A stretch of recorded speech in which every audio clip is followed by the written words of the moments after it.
ሰላም ጤና ይስጥልን ውድ የቻናላችን ተከታታዮች የፕሮግራማችን ቤተሰቦች፣ ይህ አብዲራዋ ቲዩብ ነው። ፕሮግራማችንን ላይክ፣ አዲስ ከሆናችሁ ደግሞ ሰብስክራይብ በማድረግ ተደራሽነታችንን በሁሉም የዩቲዩብ መገልገያ በኩል እንድትጠቀሙ የአክብሮት ግብዣችን ነው። ላይክ፣ ሼር፣ ሰብስክራይብ ማድረጋችሁ የቻናላችንን ተደራሽነት ስለሚያሰፋ በዚህ በኩል የበኩላችሁን አስተዋጽኦ እንድትወጡ በአክብሮት እየጋበዝን እንግዲህ የሶስተኛ ክፍል ትኩረታችን የሚሆነው ትናንትና በቅድመ ጨዋታ ግምገማችን ወቅት አንስተን ተወያየን ስለ ኮል ፓልመር።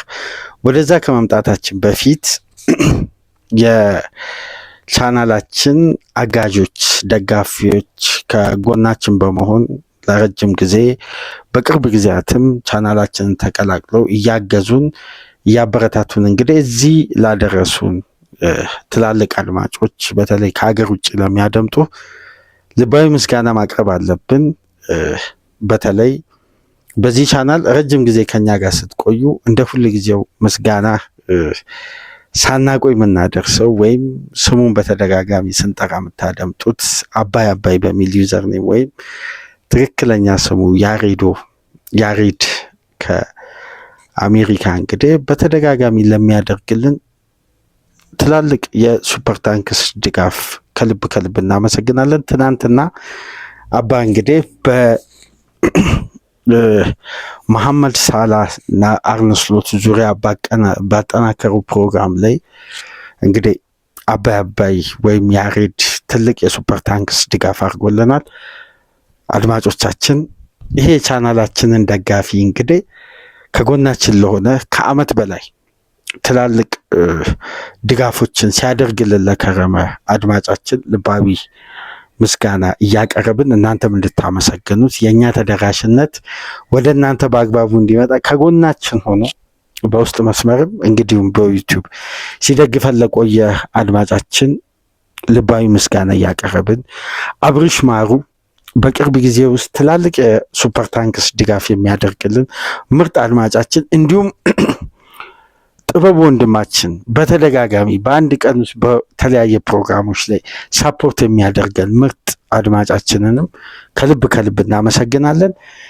የቻናላችን አጋዦች ከጎናችን የሆናችሁ ውድ አድማጮች እንደ ሁል ጊዜው ልባዊ ምስጋናችን ወደ እናንተ እያቀረብን ቼልሲ በሜዳው ኤቨርተንን አስተናግዶ 2-0 በሆነ ውጤት ኮምፈርተብል ዊን አስመዘገበ።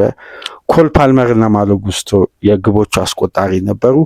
ኤንዞ ማሬስካ ከጨዋታ በፊት የነበራቸው ውጥረት ከጨዋታ በኋላ በአቤቱታ የተጠናቀቀው የቼልሲ ምርጡ ድል። ቼልሲ በአስፈላጊው ሰዓት አስፈላጊውን 3 ነጥብ አገኘ። ስላገኘበት መንገድ ቼልሲ እንዴት ነበር? በትናንትና ጨዋታ የቼልሲ ደጋፊዎች እንዴት ተመለከታችሁት? የፓልመር መመለስ የቼልሲ የማጥቃት ኢንጂን ሩም እንደሆነ ትናንትና እንግዲህ እስካሁን ድረስ ባለን የመጨረሻ አፕዴት ቪው መሰረት ስንላችሁ እንደነበረው በትናንት ፕሮግራማችን አሁን ባለን ወቅታዊ አፕዴት እንኳን ከ500 በላይ ተመልካች አልተመለከተውም፣ ቪው የለውም። ግን ያን ፕሮግራም እስቲ ይህን የምታደምጡ የቼልሲ ምርጥ አድማጮች እስቲ መለስ ብላችሁ አድምጡት። ትናንትና ስለ ኮል ፓልመር በዚህ ፕሮግራም ያነሳናቸውን ጉዳዮች ትናንትና ተጫዋቹ ሲመለስ 100%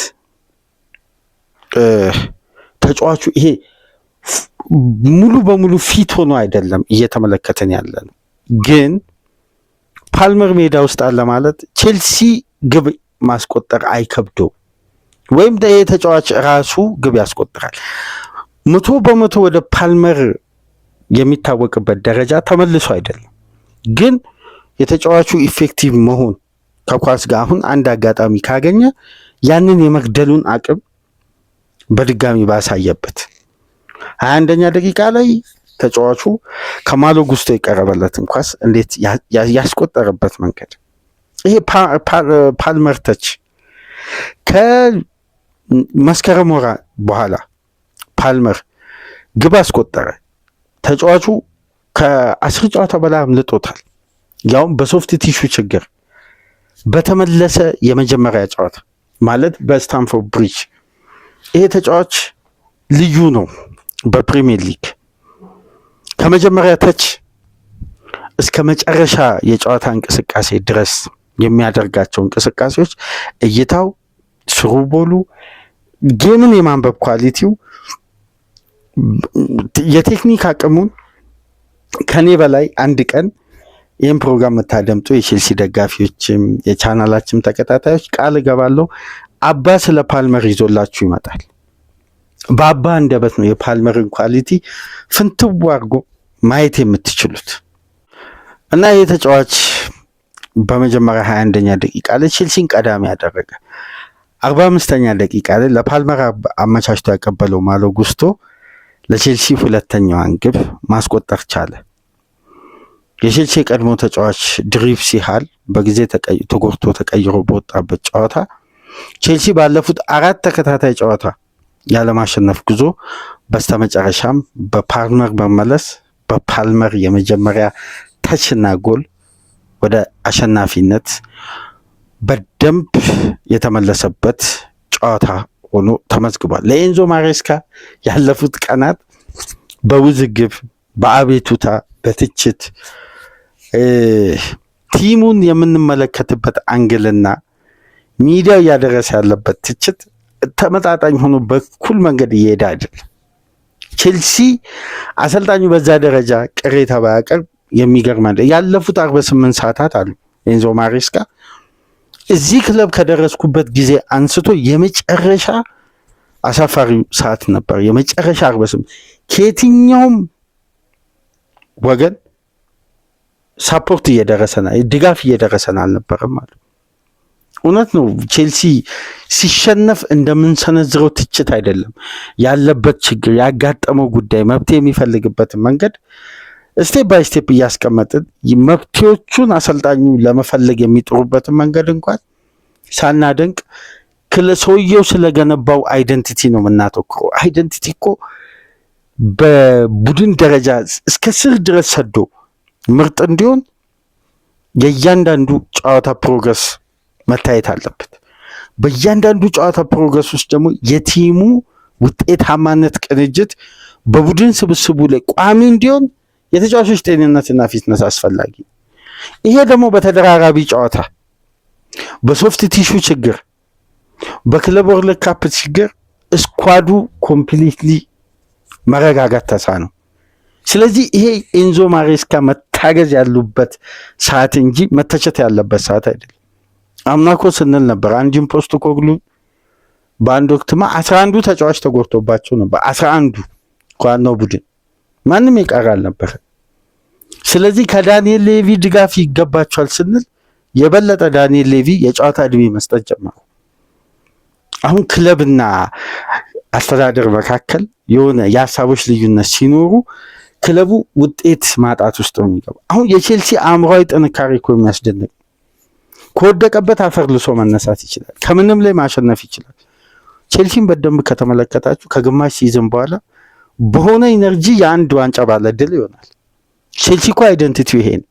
ሲዝኑ ሲጀምር ብዙ ትችት፣ ብዙ ክፍተት ይነስበታል። ከጆዜ ቡድን በኋላ ኮንቴ እንኳን ሲጀምሩ እኮ በቼልሲ ቤት የመጀመሪያ 3 ጨዋታ እንዴት ነበር 4-2-4 ቦክስ ሲስተም አላዋጣ ብሏቸው ማርኮስ አሎንሶን በግራ ሌፍት ዊንግ ባክ አድርገው ሞሴስን በቀኝ ዊንግ ባክ አድርጎ አይደል ወደ ሪትም መጥቶ ወደሚያውቁት ሲስተም። ከዛም በኋላ ሻምፒዮን የሆኑት ለ18 ተከታታይ ጨዋታ ሳይሸነፉ 14 ተከታታይ ድል አስመዝግበው የሊጉ ዋንጫ ያሳኩት። በአርሴናል ስታንፎርድ ኤሜሬትስ ላይ የተሸነፉት ከረፍ በፊት ብቻ የተቆጠረባቸው የ3 ግብ እንቅስቃሴ ምን ያክል የቡድን አይደንቲቲያቸውን እንዲቀይሩ እንዳስገደደ እናስታውሳለን። ስለዚህ አንድ አሰልጣኝ ሞመንተም ውስጥ ለመግባት በቂ ኃይልና ኢነርጂ ይፈልጋል። ቼልሲ እኮ በሊጉ በዘንድሮ ሲዝን ካለው የስኳድ ዴብዝ አንጻር እንደውም ካለው አማካይ እድሜና አማራጭ ከተመለከትን ቼልሲ ሰርቫይቭ ለማድረግ የሚከብድ የተከላካይ ክፍሉ ዋና ሌቪ ኮልዌል ተጎዳ። የአማካይ ክፍሉ ትልቁ ምሰሶ ነው ካሴዶ በቀይ ካርድ ተወገደ። ከፊት መስመር በኩል የማጥቃቱ ትልቁ ምሰሶ ፓልመር ጎደለ። ቼልሲ እንዴት ነው ባላንስ ማድረግ የሚችለው? ሶስቱ እኮ የቡድኑ ካራክተር ናቸው። አሁን የሶስቱን ተጫዋቾች ሜዳ ውስጥ መኖርና ለመኖር እኮ ቼልሲ ቤት ጉልህ ክፍተት ይታይ ነበር ከጨዋታ። ትናንትና አሁን አንድ ትላልቅ ጥንካሬዎችን ተመለከት። የቻላባና ፎፋና ጥምረት በቼልሲ ቤት አስተማማኝ መሆኑን ሌላ ማረጋገጫ ከዚህ በፊትም አንስተን ነበር። 5 ጨዋታ ተጣመሩ። 5ቱንም ቼልሲ በክሊንሺት ነው የወጣው። በክሊንሺት እነዚህ 2 ተጫዋቾች ሲጣመሩ ያለፉትን ጨዋታ።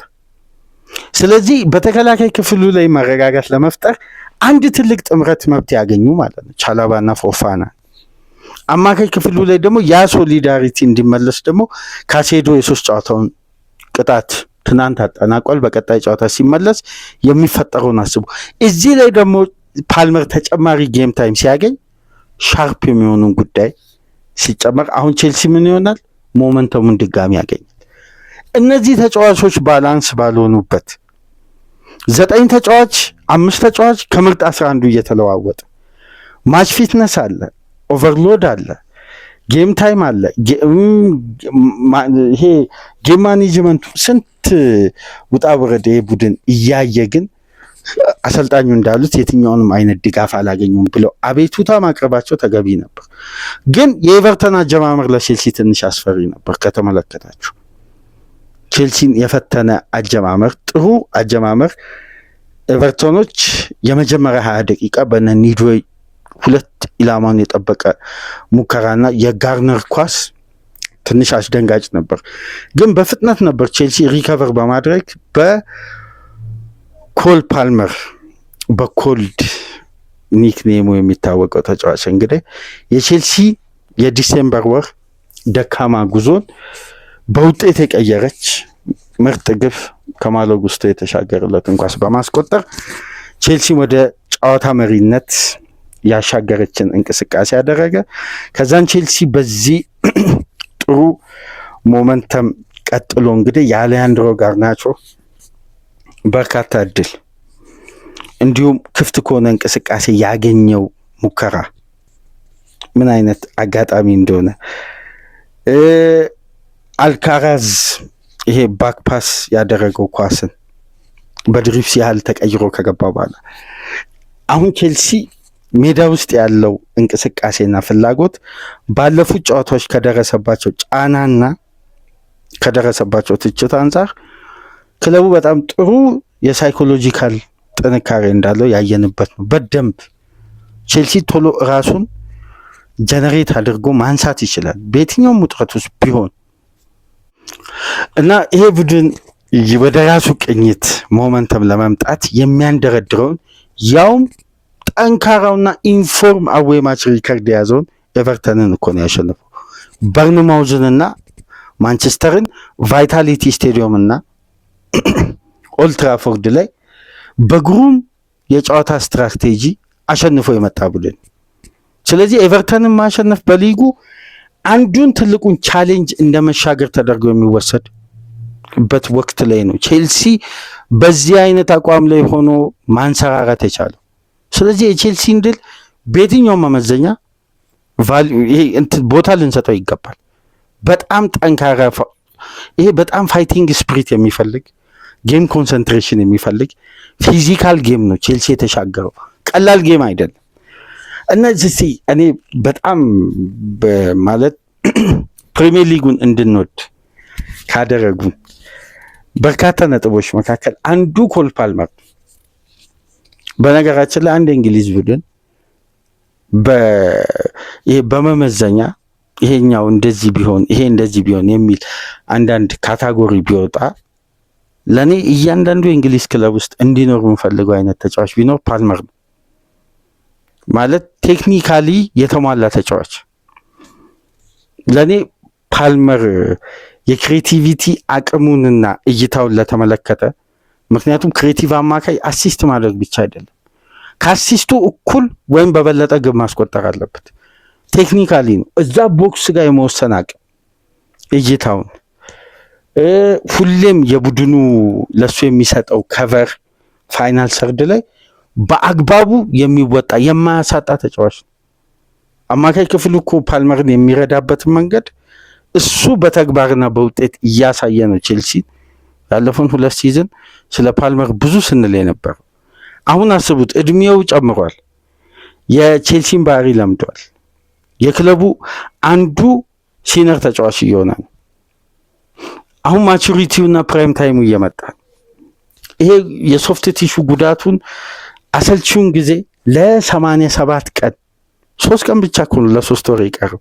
87 ቀን ነው ፓልመር በነገራችን ላይ ከኳስ የራቀው በዚህ ዓመት 87 ቀን። ይሄ በእግር ኳስ ተጫዋቾች ቀላል ቀን አይደለም። 3 ወር በሉት እና ባለፉት ራሱ በዚህ ሲዝን ካደረገው 7 ጨዋታ ፓልመር እድለኛ አልነበረም እኮ አስተውላችኋል። ፓልመር ባለበት ጨዋታ 3 አቻ 3 ሽንፈት ነው ቼልሲ ያስተናገደው። ስለዚህ ለፓልመር ሳይኮሎጂካል ጥንካሬ ራሱ ይፈልግ ነበር ተጫዋቹ እና ቀላል የሚባል ማንሰራራት አይደለም ቼልሲ በትናንትናው ጨዋታ ያስመዘገበው ድል። እናንተ የተለየ ማንሳት ያለባችሁ ነጥብም ካለ በኮሜንት መስጫ ላይ ያስቀምጡልን። ቼልሲ እንደ ቡድን ያደረገውን እንቅስቃሴ የነበረው የጨዋታ ብልጫን እስቲ በተወሰነ መልኩ እንመልከት። 57.7 በመቶ የኳስ ቁጥጥር ብልጫ የነበረው ቼልሲ በ2.07 ኤክስጂ 2 ግብ አስቆጠረ። 17 ሞክሮ 5 ኢላማውን የጠበቀ 24 የተሳኩ ተቾችን በተጋጣሚ የመጫወቻ ቦክስ ውስጥ መንካት የቻለው ቼልሲ በብዙ ርቀት ኤቨርተንን እንግዲህ ውጤታማ በነበሩ ፓሶችና የፓስ አኪሬሲዎች በዲፌንሲቭ አክሽን በኩል የተዋጣለት ቡድን ሆኖ 2-0 የዴቪድ ሞይስ ኤቨርተን ጥሩ ፎርም ላይ የሚገኘው በማሸነፍ በደረጃው ሰንጠረዥ 4ኛ ደረጃ በ28 ነጥብ ለመቀመጥ የቻለበትን ድል ማስመዝገብ ችሏል። ስለዚህ ኤንዞ ማሬስካና ቼልሲ በደንብ ሰርቫይቭ አድርገዋል። በቀጣይ ጨዋታዎች ደግሞ የበለጠ ቼልሲ ምን አይነት ውጤት ይዞልን ሊመጣ ይችላል፣ ምን አይነት እድገት ከትናንት የተሻሻለ ቼልሲን እንመለከታለን የሚለውን ደግሞ በቀጣይ ጨዋታዎች ምላሽ የሚሰጡን ይሆናል። ምክንያቱም ቼልሲ መመለሱን ከሚያሳዩን ትላልቅ ምልክቶች መካከል በዋነኝነት የቼልሲ ኮንሲስታንሲ ታስታውሳላችሁ። ከአርሴናል ጨዋታ በፊት ከ6 ጨዋታ 5ቱን አሸንፎ ክሊንሺት የጠበቀ ነው። አዌ ማች 3 ተከታታይ ክሊንሺት ጠብቆ የመጣ ቡድን። በአንድ የካርሴናሉ ጨዋታ በኋላ የካሴዶ ቀይ መውጣት፣ የሪስ ጀምስ ለተከታታይ ጨዋታ ፊት አለመሆን፣ የቡድኑ ባላንስ የተሸከሙ ተጫዋቾች በአንዴ ሲጎሉ የቼልሲ መፍረከክ መመልከት ጀመረ።